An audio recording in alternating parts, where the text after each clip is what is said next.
Well, hello everyone, and welcome to the virtual public meeting for visioning at W.D. Thomson Park. Thank you so much for joining us here today. My name is Andrew White. I'm a landscape architect, and I am director of park visioning at Park Pride. I am here today with my colleague Nick, a bunch of colleagues actually, Nick Voravong, park designer at Park Pride, and three wonderful summer interns, Joya Mitchell, Mary Flatt, and Lauren Anderson Perkel, who are helping to run the Zoom software for our meeting today. Also from the DeKalb County Department of Recreation, Parks, and Cultural Affairs, we have Caleb Wittenmeyer, who has joined us. And we're also joined by members of the Friends of Thomson Park to introduce the visioning process and request your input on future investment at W.D. Thomson Park. So before I get started, I just wanted to make sure, are there any elected officials on the call today who want to say anything? I didn't see anybody come in, but I may have missed. Okay.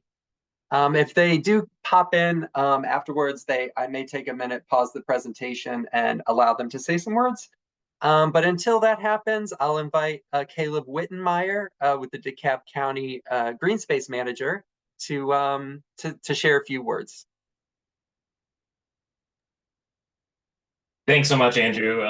Really appreciate it. I mean, I couldn't be happier to be here. This is my first visioning, being a DeKalb employee, and to work with such an amazing group of people is truly an honor. But on behalf of DeKalb County's Recreation, Parks, and Cultural Affairs team, it is my sincere pleasure to extend our heartfelt congratulations to the Friends of W.D. Thomson Park and the surrounding community for not only undertaking this program, but for taking the initiative to seek out this process and the benefits that it truly can provide, not just for them, but for the county as well. For us here at the county, this represents a significant milestone in the park and the community's ongoing journey towards cultivating a dynamic and inclusive park environment that resonates with the dreams and aspirations of all of you who call it home. What truly inspires me about this endeavor is the emphasis placed on community engagement, which is exactly why we're here this evening. Every voice, regardless of its volume, contributes to the richness and diversity of our collective vision. It is in this spirit of inclusivity and collaboration that will propel our efforts forward as we strive to realize our shared dreams for the park. The resulting vision plan will not only serve as a roadmap for future development, but also empower community groups such as other Friends of the Park groups to advocate for the enhancements and improvements they envision within their own community parks. We extend our gratitude to Andrew and the Park Pride team for their invaluable guidance, and we eagerly anticipate witnessing the community's vision unfold for W.D. Thomson Park. Thanks so much. Great, thank you so much, Caleb. Now, Steve, I had asked you if you wanted to say a couple words, and I think you were going to hold till the end. Is that right? Okay, all right. He'll hold till the end. All right, so thank you, everyone. And Caleb, will you just signal me if somebody from Ted Terry's or Michelle Long-Spears' office comes on and wants to say anything? Absolutely. Okay, thank you. So we are excited to see so many people here today to talk about this project. Mary, if you could advance to the next slide, please. First, we would like to present some information for you tonight, starting with who Park Pride is and what park visioning is. Then we will examine the context and history of the park before discussing existing conditions at the park. And finally, we'll describe how we use the information we gather here and through the survey before we conduct some live polls. And then at the end, we'll answer any questions in the time we have remaining. We'll do our best, but we may not have time to answer everyone's questions live. So in the interest of time, we suggest that you type your questions in the chat as you think of them. Lauren will actually be taking your questions out of the chat and compiling them in a document so that we can publish written answers to your question in the on the website in the coming days. So here is the link to the project website. For those who may not have seen it yet, Joya has just put it in the chat. Thank you very much, Joya. And also, as a note of disclosure, we are recording today's meeting and plan to post it on the project website, so anyone who cannot be here tonight can go back and view it if they like. Next slide, Mary, please. So let me start with who Park Pride is. Park Pride is an Atlanta-based nonprofit whose mission is to engage the community to activate the power of parks. And we have lots of different programs that support our mission, including the Friends of the Park program, educational offerings like workshops and an annual Parks and Green Space conference that we lead, as well as a grant program that funds park improvements. But we're here today to talk about Park Visioning, which is a program that grants professional design services to Friends of Park groups at no cost to the community. So each year we select 2 parks to receive planning services via a competitive application process. And park visioning is a planning process that is used to identify park needs within the community and then build a shared vision and framework for long-term development. Mary, could you hit the next button, please? Oh, a vision plan can be a great tool, but it's helpful to go over what it is and what it isn't before we get started. The vision plan is a conceptual master plan that recommends community-supported investments in a public park. We measure community priorities through tools like a survey and public meetings like this one. We then will draw a park design that balances the needs identified through that process with existing conditions, site constraints, public policies, and best practices. The vision plan is a conceptual plan, but it's not fully engineered. What that means is that the plan we draw will be sufficiently detailed and measured to be constructible, but it will need additional engineering and approval before ground is broken. And the purpose of a vision plan is to give the community a tool to use in both advocacy and fundraising. And it can also support county park staff as a guiding document for investments that come through the Parks Department. Now, it is rare, I'll just share that it's rare that a vision plan is constructed all at once.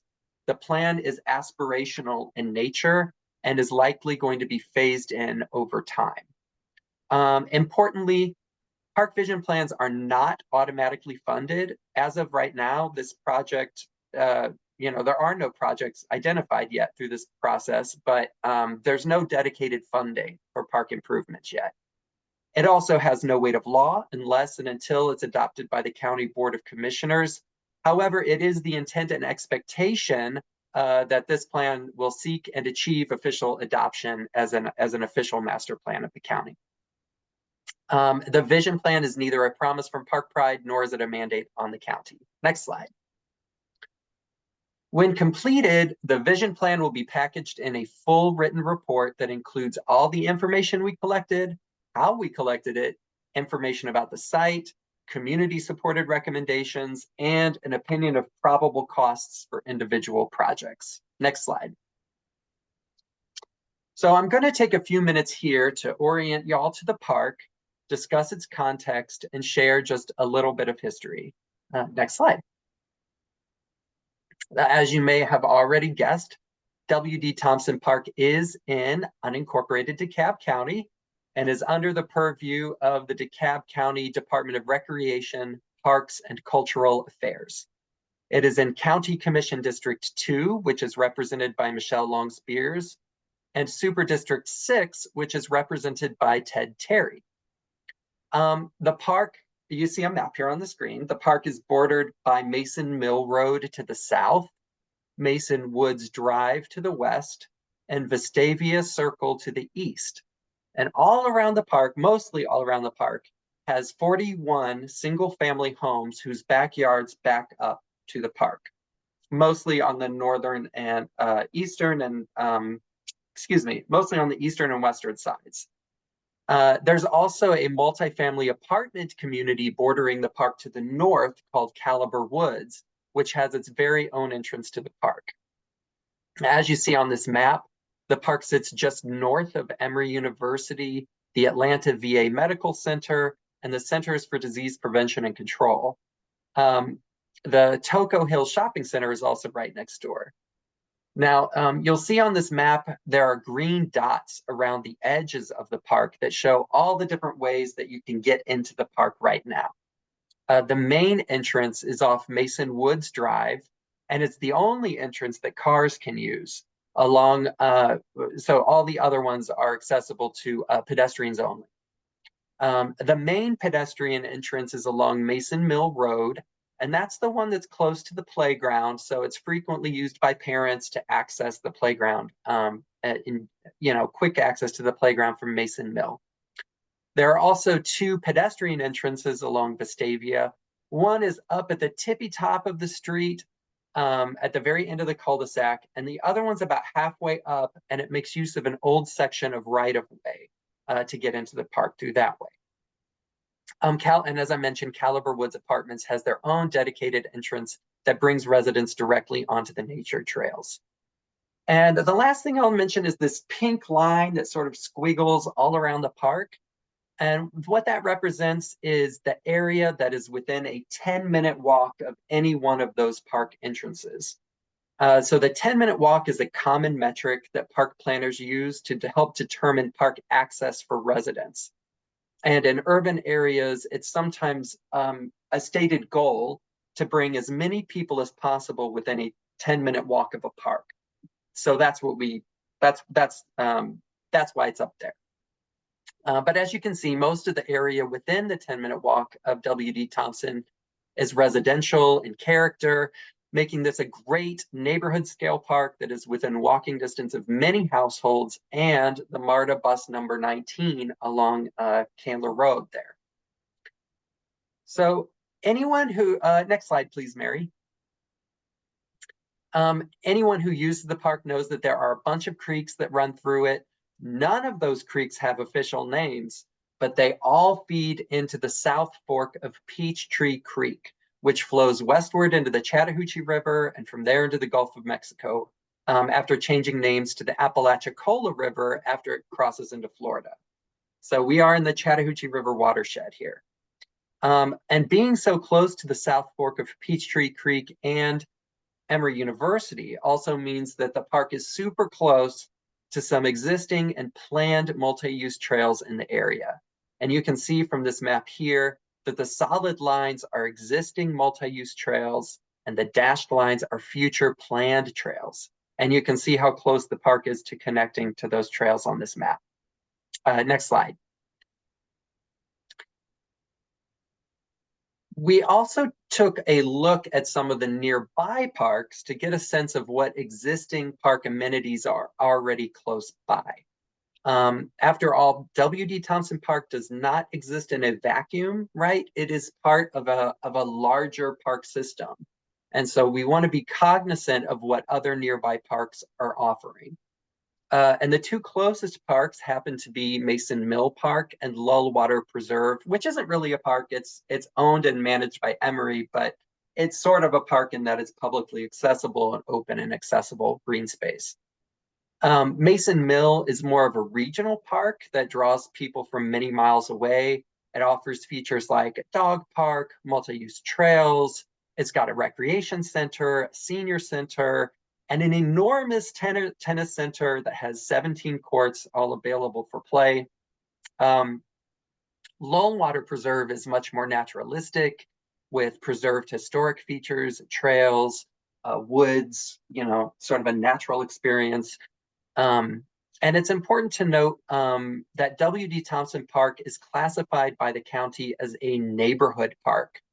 And what that means is that it's intended to mainly serve the people who reside near the park. Unlike Mason Mill Park, which has bigger sort of features, bigger amenities that is meant to draw a larger base of park user from a broader area. And that designation as a neighborhood park also affects what features and what scale of features will be appropriate at W.D. Thomson Park. Next slide, please. There are other parks, of course, nearby. Ira B. Melton Park, Medlock Park, and Kittredge Park, and Elwyn John Wildlife Sanctuary offer amenities like baseball fields, trails. There's a couple swimming pools and playgrounds. So next slide, please.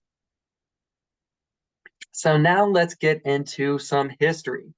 And I like to start any discussion of history by acknowledging and sharing that people have been living in this area for thousands of years. And complex societies have been evolving in this region starting about 12,000 years ago.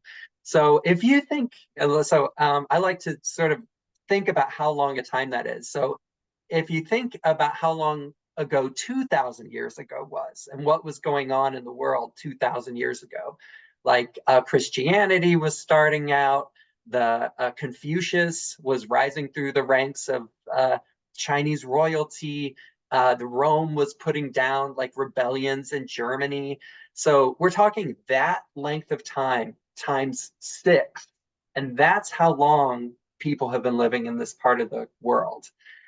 Um, so our part of Georgia, including all of DeKalb County, were and are the traditional lands of the Muskogee. Their land was taken and redistributed to European colonists in a series of 8 land lotteries that were held between 1805 and 1833. And that forms the basis of our current land ownership system here. So W.D. Thomson Park was granted as part of, well, where it is today, was granted as part of a 202.5 acre lot to a guy named Livingston P. Gaines all the way back in 1821 for the price of $19. So property values have gone up since then. But anyway, after the land was redistributed, the Indian Removal Act of 1830 was used to forcibly remove Native Americans from the southeastern United States, including 20,000 Muskogee people in a series of forced migrations known as the Trail of Tears. Next slide. In 1952, William Danner Thomson, who is the park's namesake, donated the land to DeKalb County to be held in use perpetually as a park. That's his quote, to be held in use perpetually as a park. And Thomson was a well-known figure at that time. He was a founder of Emory University. He was a member of their board of trustees, and twice he was the dean of the law school at Emory. In fact, he was so well known in the community, he also had an elementary school named after him nearby. The elementary school is not there anymore. And now it's where the LA Fitness is, right there across from Toco Hill Shopping Center. But a very well-known individual and by all accounts, an upstanding member of the community. Shortly afterwards, after the park was created, the park received its first and only master plan in 1958, which is what you see here pictured, and it very closely resembles the park as it exists today. So next slide. The park has been well loved and used by the community since its founding. It's hosted neighborhood socials, birthday parties, all kinds of events, starting all the way back in the 1960s. You can see here this picture. I love this picture in the lower right-hand corner that shows all the generations of people who were using the park. That's the exact same column. The column everybody is standing around is the exact same column that's there now with the pavilion that's still there in place in the park. And the major organizing force behind those events for a long time was the Mason Woods Garden Club, which was established shortly after the park, led beautification projects I believe those wooden park signs and the community signs are they're doing, as well as they did a lot of ornamental plantings in and around the park. And they even advocated for the speed humps that are along Mason Mill Road. You can thank the Mason Woods Garden Club for those as well. The Mason Woods Garden Club, and they did change their name sometime in the 90s, so it may have been under a different name, but it was a similar, same organization. So next slide. More recently, the Friends of Thomson Park Group has been very active in the park, first under the leadership of Patrick Noonan, and more recently with Steve Walker and Reed Owens at the helm. And this is a community group. This is a community group of your neighbors who take time. They do a lot of work in the park. They help maintain the trails. They remove invasive plant species. They keep up with the native plant garden. They host, in fact, regular community volunteer days to make the park a great asset in this community. And I believe Steve is going to tell you about this later, but in fact, they are hosting a community work day this Saturday morning and in the park, and could use your help if you are willing to donate a couple of hours of your time and service. So I'll give you a little early plug there, Steve. Also, the county has made recent improvements to the playground and tennis courts, which are very visible, beautiful improvements, as well as to the drainage infrastructure to improve the function of the creek and reduce flooding and erosion. Next slide. So if you're interested in more information about the park, you can visit our history research website by clicking the link that Joy is about to put in the chat. Oh, she already did. Thank you, Joya. But now I'm going to hand it over to my colleague, Nick Vorabong. Next slide, Mary, and he'll discuss the existing conditions at W.D. Thomson Park. Good evening, everybody. Thank you for joining us today. As mentioned, I'm Nick Vorabong, Park Designer for Park Pride, and I'd like to share you some more findings for the existing conditions within W.D. Thomson Park. Next slide, please. And just before we get going, I'd like to orient everyone to the map. You previously saw it in more of vertical orientation. I'll turn it on its side so I can fit more pictures. Above is Vestavia, below is Mason Woods, and to the right is Mason Mill. And then this is a sampling of what's throughout the park. It's 29 acres, predominantly trails, with some more constructed amenities on the lower side. And this is just a brief sampling of that. Next slide, please. We'll start with talking about our natural features. The green border is the border of the park. The light blue is your stream.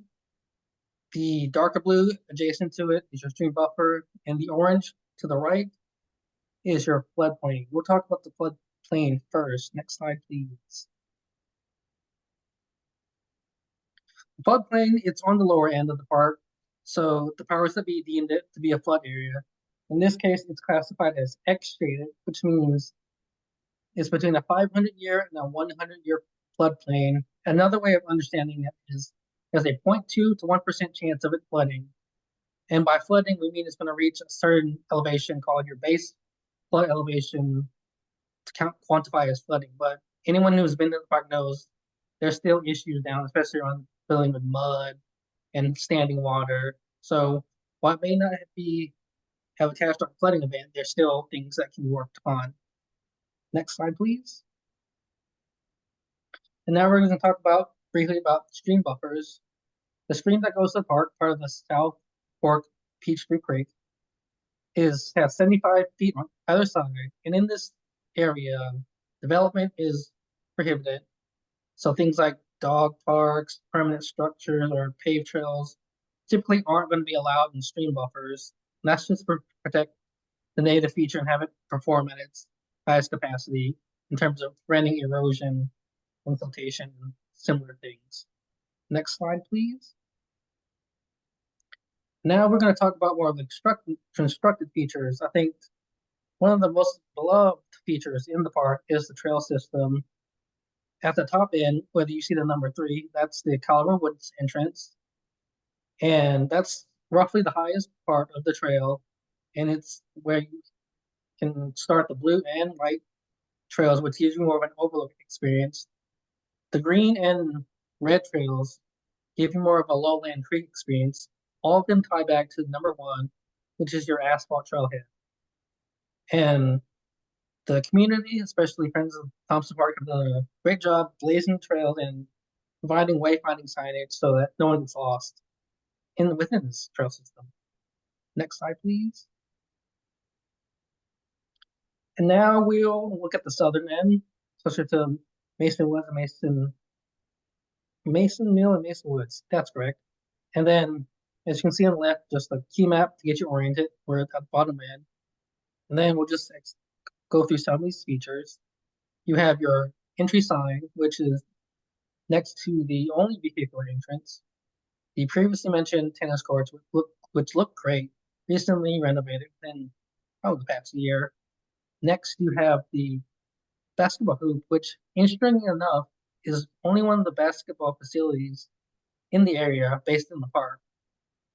And then next, you have the open field, which is where the Little League field used to be in previous years. Near that, you have your pavilion, which is well used and well loved. Next to that, your playground, which also been recently renovated and is great condition. And then next to that, also a recent upgrade for stormwater infrastructure, because the water used to spill over the banks and get all over the parking lot. This bottomless culvert can handle way more water and get the water where it needs to go. Next slide. And now that you're familiar with what's in the park, we can talk about assets and challenges. I paired up an asset with the challenge, and we'll be going through it that way. Next slide, please. And first and foremost, the absolute best part of the park is the nature. And when I'm talking about nature, I'm not just vegetation, it's critters, it's wildlife, and it's the stream. And it's an older growth forest, which is pretty rare in this area. It gives you a great opportunity to escape the hustle and bustle of the city life. And then next slide. And challenge with regards to that is if we're not careful with how we develop and plant things, it can lead to unintended consequences. And you can see here the stream is doing things it doesn't want to do, causing erosion and siltation. And in some cases, like the picture on the left, it causes existing infrastructure to fail. So we've got to be very careful what we do in the park. Next slide, please. And another previously mentioned but great feature is the native plantings. The stewardship from the Friends of the Park group and the local neighbors has been fantastic. So a lot of good native plantings there. But also, next slide.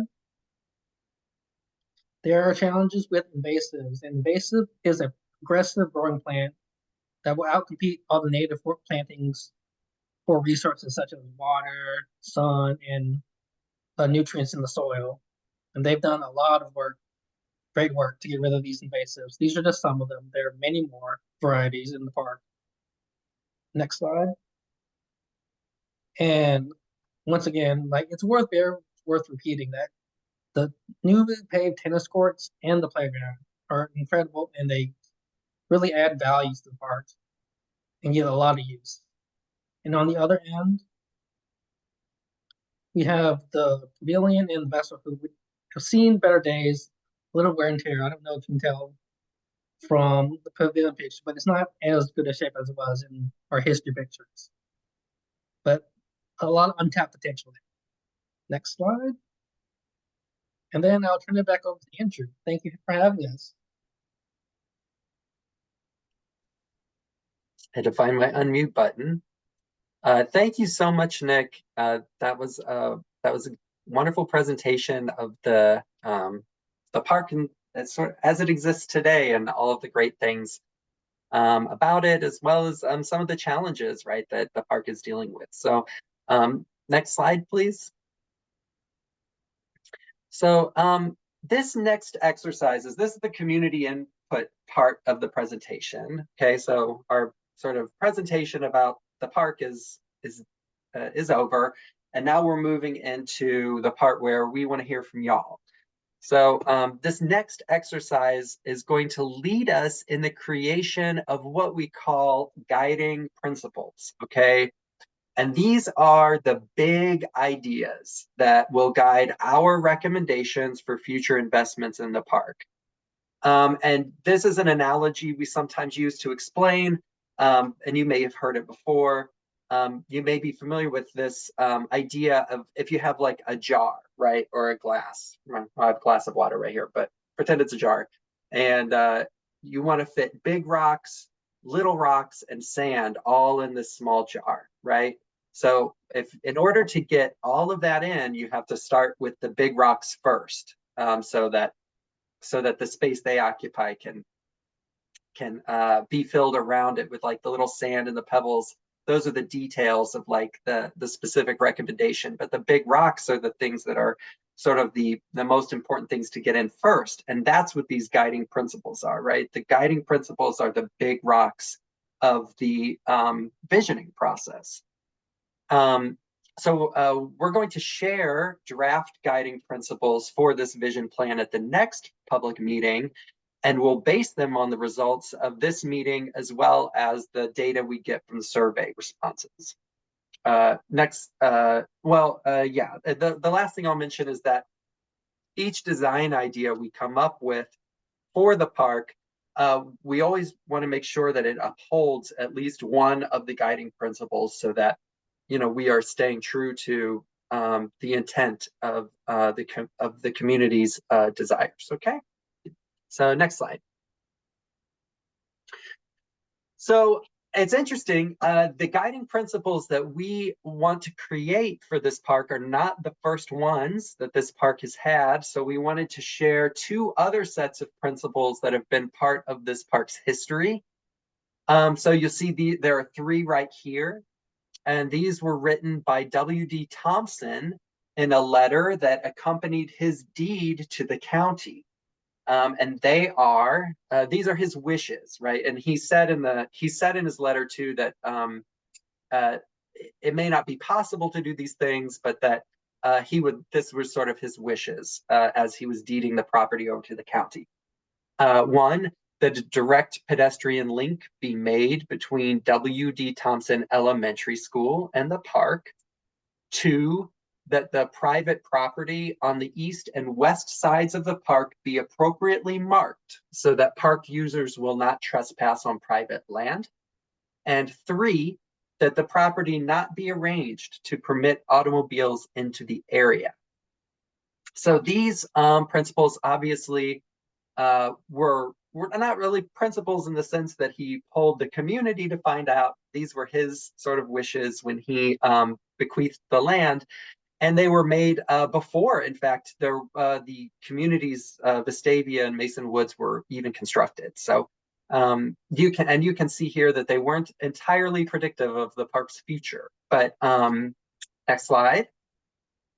A second set of principles were developed along with the first master plan in 1958, and they are to provide an area where people can retreat from everyday responsibilities to revitalize their spirits. Two, an area where natural features such as the forest, open grass fields, and creek are recognized, respected, and protected. Three, where access is convenient and safe. And four, a place which gives the neighborhood a sense of security and identity. And I did want to thank Steve for bringing these to our attention. He actually found these in the DeKalb History Center. I was doing some research there, so I want to give him thanks for bringing actually all of this information to light. So at first glance, to me, these seem to be closely aligned actually with how the park exists and functions today. I feel like I can really see these guiding principles in the way that the park has been designed for the most part. So next slide. But we want to know, what are your ideas? And we are going to conduct some live polling to help us find out. So next slide. All right, so we are in a virtual format, right? So, but we use a software called Poll Everywhere to help us to conduct live polling in digital meetings. So everybody get your phones or computers ready now. You can participate in the live polling by either sending text messages like I'm going to do, that's what I like to do, or by using your computer's web browser. So you can use either one. Now, if you want to use your web browser, you will type pollev.com/parkpride703 into your web browser. And Joya put the link in the chat. Thank you very much, Joya. Or you can copy and paste. Oh, I just said that. You can enter your name. You can skip that step and remain anonymous and just go straight to the polling. All right. If you prefer to respond by texting, what you'll do is you'll open up your phone and you'll start a new text message. Okay, so you just start a new text message, and the phone number you're going to type into your phone is 22333. So it doesn't look like a phone number, but that's the phone number you're going to type, 22333. And the text message that you're going to send is Park Pride 703, all one word. So Park Pride 703. Hit send, and you should get a message back. After you send this one text to start the conversation, you can simply text your answer each time you see us move to a new question. And you should see your answer pop up on the screen, okay? And answers, you're going to be able to see your answer on the screen, and you're going to see everybody else's answer on the screen, okay? And after a little while, 30 seconds or so, we'll review the live polling results to see if we can find any trends, okay? Next slide. Now, I do want to explain, some of the questions will return results that look like this. This is called a word cloud. Words that appear larger on the screen are words that are typed more frequently in your answers.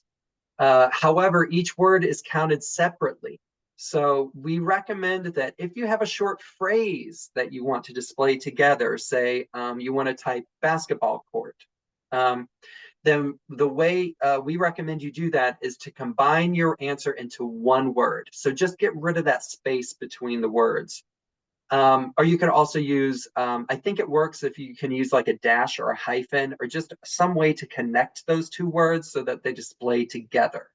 So in this example, you can see at the top of the word cloud, someone wrote image chef, which appears as a single word because they didn't put a space between it. But if they put a space between the words, then those two words would show up separate from each other in the word cloud. So there'd be image over here and chef over there, and there wouldn't be really a way to associate those with each other, except on the back end. So we will have access to everybody's answers sort of in a list format as well, but that won't be displayed on the screen. Instead, you're going to see the word cloud. So if you have a response and you just, it doesn't fit in one or two words, or if it's just the online polling just isn't working for you for whatever reason, you can just express those ideas either in the chat that is on the Zoom, or you can express those ideas in the survey. Also, one last thing, some of the questions will allow you to answer up to 3 times. It'll say that in the question. It'll be like, answer up to 3 times. So please send your 3 answers as 3 separate text messages. So don't send like a list of your 3 answers all in one text message. That might mess it up a little bit. So just send it 3 separate texts. So, all right, let's get started with our first polling question. All right. Oh, wow. Look, people are already typing.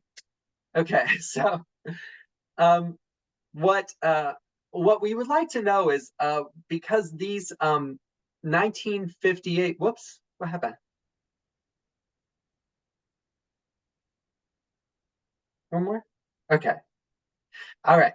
So what we'd like to know is what words or phrases from these guiding principles, like the ones that are listed on the screen here on the left-hand side, are from the 1958 master plan. And we want to know, does this resonate with you? And if so, what about this resonates with you? And is there a word or a phrase that you would add? So I'm seeing community, I'm seeing accessible and inclusive, community again, topography, that's interesting. Modern, accessible. Accessible is one that I've seen a couple times. Retreat, Yeah, retreat is an interesting word that's used in the guiding principles there. Protected, yes. Escape from city, yeah. Natural features, you see. Revitalize spirits, yeah. Topography, that's the second time folks have mentioned topography. And I see Craig has put in a thought in the chat too about the cliffs that have been created through erosion. Don't improve the trails. Area of natural beauty, natural features, respected, safe, right,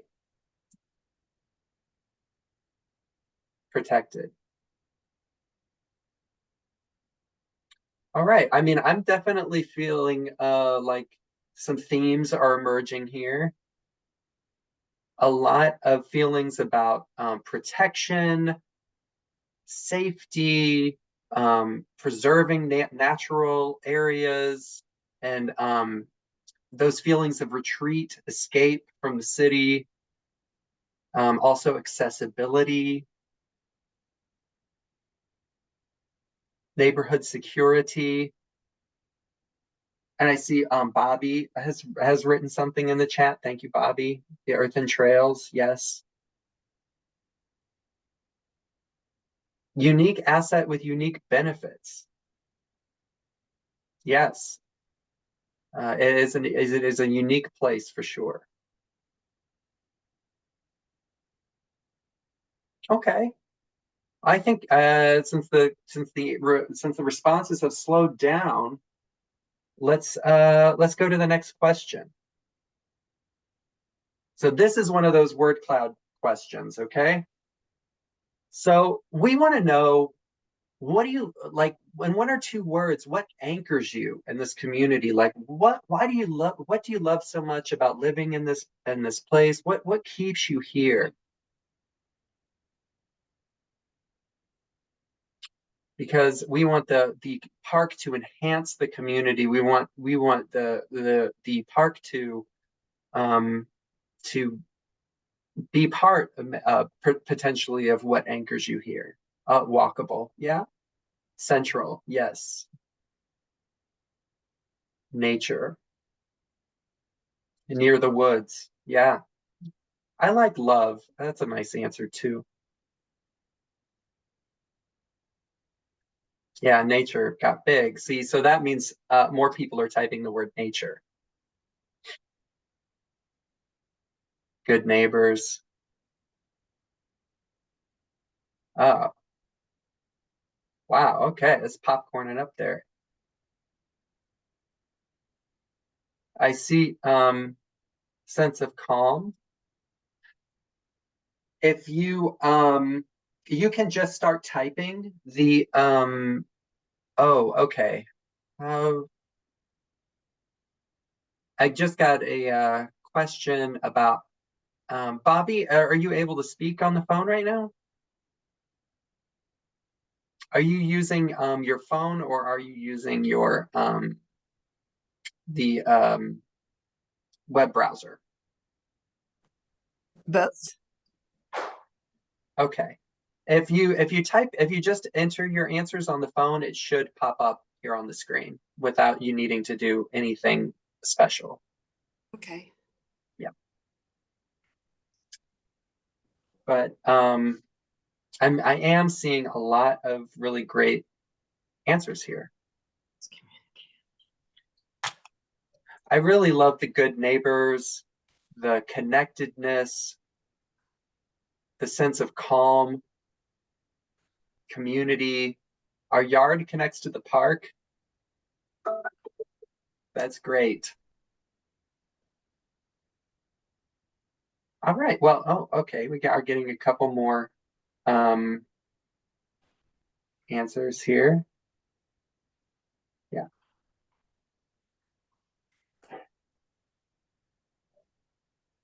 Park husbandry. All right.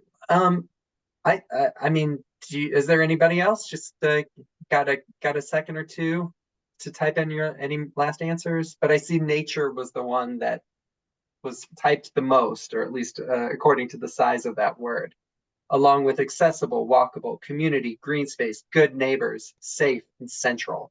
That's great. And I am seeing some in the chat too, immersion and serenity. I believe that's being sent to me in a direct message, so you may not be able to see it in the audience, but that is recorded in the comments. All right, next question. All right. So in one or two words, what sights and sounds would you or do you like to see at W.D. Thomson Park? And you can answer up to 3 times. This is another word cloud. So this is more about your sensory experience. What do you want to hear? Birds, yeah.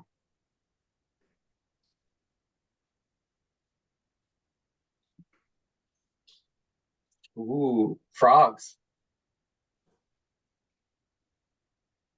Absent sounds. So somebody's like, I want to hear the sound of silence. Kids, flowing water. Nobody is saying leaf blowers. No. Sorry, that's my own. Dog fights. Oh dear. We can presume that person's maybe trying to make me giggle. All right, so wilderness. Whoops.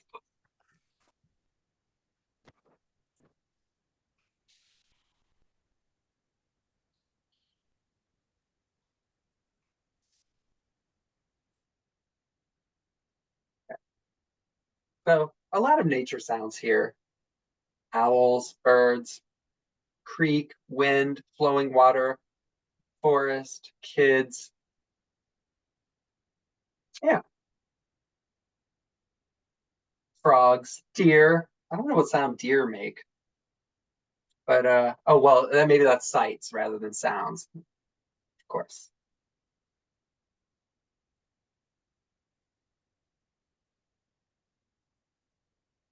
All right. Thank you all. Just a couple more seconds, maybe get some last little thoughts in, and then we'll go to our last question. Mushrooms, that's interesting. Colorful flowers, wilderness. Smiling faces.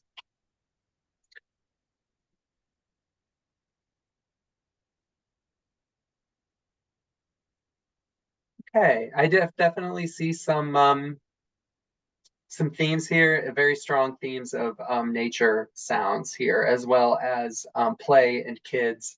There are a couple mention of dogs here, so and also silence, just like right the serenity. Okay. Well, maybe let's. I think we're ready for the next question, or the last question, in fact. Um, so I don't think this one is a word cloud. I think you can actually make a sentence out of this one. So, am I right about that, Mary? Is this a word cloud or is this a? It's not. Okay. So, so we want to know, like, what suggestions do you have any suggestions for strategic investments in the park? Kid bathrooms, a dog park, preserve the natural environment, a dog park, spend the money on everything except the trails, leave the trails and wilderness alone, more trash cans, improved basketball court, ecological restoration, very little changes. Connect to Lullwater Preserve. That's an interesting idea. Educational signage. Invest in preventing erosion. Yeah, erosion is a huge problem in parks in general. Dogs on leash. Maintain the trails. No dog park. Okay, we've got a little bit of a back and forth about dog parks here. Stream restoration, basketball court, patrolling. Expand trails to area above old picnic field. Okay, we need more information about that. Signage as to tree identity and plants. Dog park, no dogs on leash if well behaved. Leave trails wild. Basketball court, no dog park. Control access, don't connect to other parks. Like country in city. Squirrels, okay. Park rangers. A few more park benches, you know? Yeah, I mean, having just a place to sit, right, is sometimes all you need in some places there. Accessible natural path from playground across lawn and over creek. Another pavilion. Add access to the north side. Connect to other parks. Lights on the tennis court, okay? These are great ideas, keep them coming. Trees, wildlife, benches of granite. Oh, so we're getting into materials now. I saw some wooden benches out there. There might be some metal benches too, I'm not sure. No night lights. And then somebody says, lots of other parks with paved trails. This park's trails makes us unique and are perfect as they are. Right. Any more? There's a lot of, okay. Dog park. The trails are perfect. Leave trails as they are.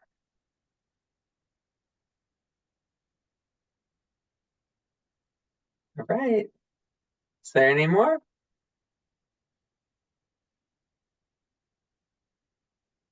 Okay. Okay. Preserve natural features. Get Ranger from Mason Woods to come by. They're Mason Mill. Oh, Mason. The answer says Mason Woods. Did you mean to write Mason Mill? Mason Mill. Okay.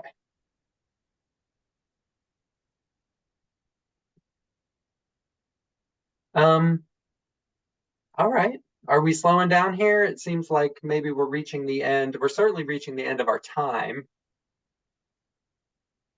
Okay. People are definitely you know, talking about dog parks, ADA access.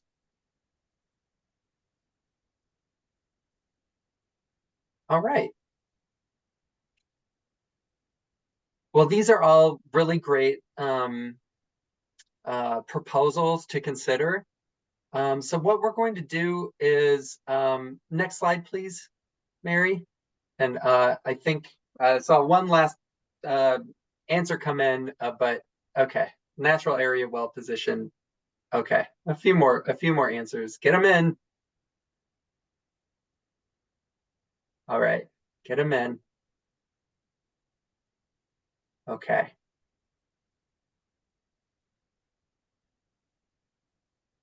All right. All right, next slide. Dude. Cutting it off. Thank you all so much for your ideas. What we're going to do is we're going to take these ideas and we are going to take a really hard look at the plan of the park, the constraints. We're going to see what's possible, okay? it may not be possible to do some of the things that that appear on this list because of regulations, laws, and things like that. But we're going to do our best job to try and figure out some design alternatives for you to consider. So in terms of what's next, what we're going to do is come back to you with draft concepts, 2 of them, with different ideas, different drafts, and draft guiding principles for a second public meeting on Thursday, June 27th. So that's in about 6 weeks, I think, and that one will be held in person at In-Town Community Church. And we'll collect additional input at that time. Also, at that meeting, we'll share the results of the survey. And then based on the feedback we get at that meeting, we're going to refine and we're going to develop one final concept, one final vision plan, and we'll present that on Thursday, July 25th. And we'll plan to hold that meeting actually in the park, at the pavilion in the park. If the weather looks bad, we'll hold it probably at the In-Town Community Church again, but we'll put notice out where the rain plan will be. We don't have a solid one yet. But if you haven't already taken it, the survey is available until June 14th. So please fill it out before then. Joya, will you put the link into the chat one last time?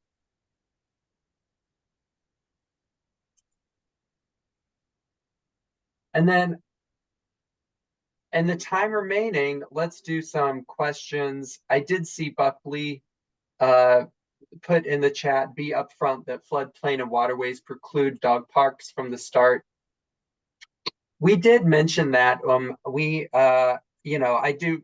You're right, Buckley. Like the way that the park is positioned with the floodplain and the creeks all running through those open areas really constrain us in terms of putting in a dog park at W.D. Thomson Park. We have taken a look at the area available that would be available for an off-leash dog play area. And unfortunately, or fortunately, I guess, depending on your point of view, the constructed feature of a dog park is just very hard to, if not impossible to fit at W.D. Thomson Park. But there is a nearby dog park at Mason Mill that dog owners can use. So, that is one that we have already investigated, at least preliminarily, and found that it's would not be a feature that would be realistic to put in the park. There's just too many overlapping regulations with water, with the floodplains and the creek setbacks that we have to observe as in the public spaces. So that's thank you very much for bringing that up. Is there, so I mean, what else? Is there any other questions from you all? Or Steve, do you want to promote your volunteer day? Sure. We're gonna have a work day, and we have monthly work days, as you know. Saturday mornings during the spring and summer months, and Sunday afternoons during the fall and winter months.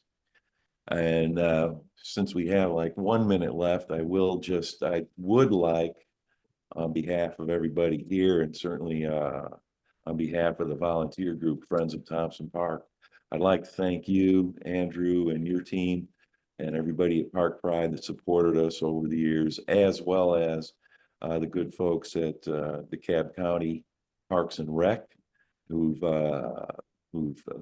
given us a lot of support. You know, there are dozens and dozens and dozens of other parks in the area that DeKalb County takes care of, and they've got a lot of pressure. A lot of people want their attention, and we don't always get everything we want, but they've been pretty supportive of us over the years, and so we're grateful for that. There's just one comment I wanted to address about what we've just done regarding park benches. We were in the process of getting some more park benches through a Park Ride small change grant, and then the opportunity to submit a grant proposal for the stream restoration work and the footbridge over the creek near the open field came up, and we spent the last couple of years working on that. And you're not allowed to have more than one open project or proposal going at any one given time with Park Pride. So we've kind of pulled back on the park benches thing until such time as we can get through this process, and then we'll go on ahead and get some funds for some new park benches that we can put in. Right now, we're looking at 3 different places throughout the park. Anyway, that's evolving, and of course, obviously, what's happening here with this process, the visioning process, will help to inform exactly what we do with things like park benches and footbridges and restoration efforts and erosion control, et cetera, et cetera.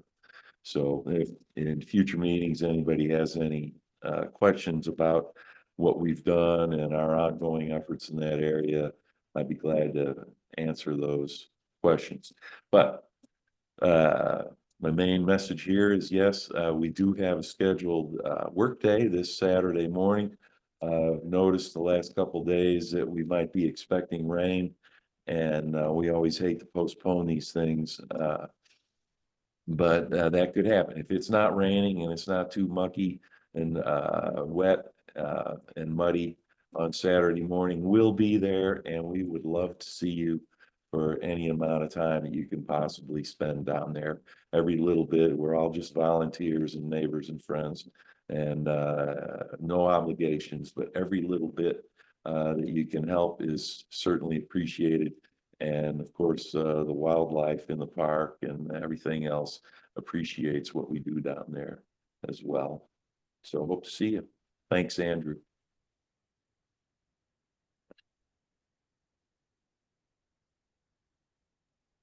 Whoops. Okay. I forgot to unmute myself. Thank you, Steve. And I hope that everybody comes to your work day on Saturday. It's a lot of fun to get into the park and get your hands a little dirty and give a little bit back, you know, spend some time in service. People choose to spend their time in service differently, in different ways, but if you can spend some time in the park, that's a great way to do it. Oh yeah, go ahead, Steve. Can I just say one more thing? I know it's 8:03, so every second is appreciated. I'd just like to say that if you're not already on the newsletter mailing list, we're not real obnoxious. You can subscribe to it. You can unsubscribe anytime you want, but the newsletter does contain a lot of information about what's going on in the park as far as the workday schedules. And we also obviously track this process and all the other processes that we're involved in trying to maintain and improve the park and everything. So if you're at this meeting and you're not already on the newsletter mailing list, I would encourage you to maybe sign up. Thanks. All right. Thank you, everybody. Please check out the website. We'll be updating it as we go along, so keep checking in. You know, if there are any changes to the public meeting, we'll announce them on the website and through emails and things like that. Yard signs. Thank you all so much for joining us tonight, and have a great evening. We're done.